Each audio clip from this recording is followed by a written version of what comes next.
भगवान श्री कृष्ण द्वारा बसाई गई द्वारिका नगरी अद्भुत, भव्य और अनुपम थी।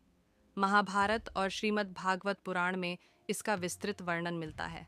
जब श्री कृष्ण ने मथुरा में कंस का वध किया, तो कालयवन और जरासंध जैसे शक्तिशाली शत्रुओं ने यादवों पर बार बार आक्रमण करना शुरू कर दिया।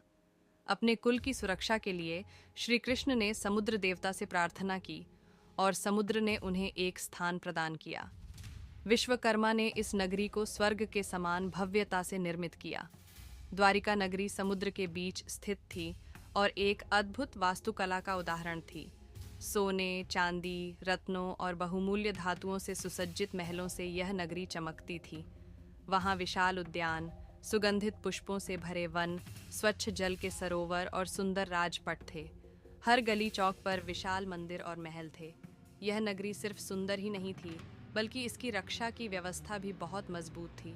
विशाल और अटूट दीवारें, चारों ओर जलराशि और परम शक्तिशाली यादव योद्धाओं की उपस्थिति इसे अजेय बनाती थी।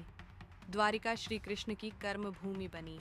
वहीं पर उन्होंने अपने 16,108 रानियों के साथ निवास किया और वहीं से धर्म की रक्षा का कार्य किया। यादव कुल का विनाश। श्री कृष्ण के जीवन के अंतिम चरण में यादव कुल का नाश हुआ।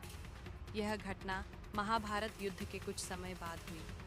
महाभारत युद्ध में यादवों ने कौरवों और पांडवों का समर्थन किया था, लेकिन युद्ध समाप्त होने के बाद उनके बीच अहंकार और उद्दंडता बढ़ने लगी। एक बार यादवों के कुछ राजकुमारों ने महर्षि दुर्वासा, नारद, विश्वामित्र और अन्य ऋषियों के साथ एक भयंकर उपहास किया।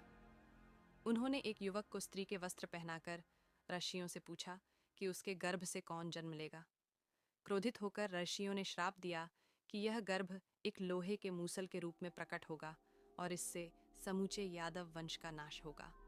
श्राप के अनुसार गर्भ से एक लोहे का मूसल प्रकट हुआ, जिसे यादवों ने समुद्र में फेंक दिया, लेकिन वह टुकड़ों में बिखर गया और समुद्र की लहरों से तट पर लौट आया। ये टुकड़े नरकट के पौधों के रूप में विकसित हुए।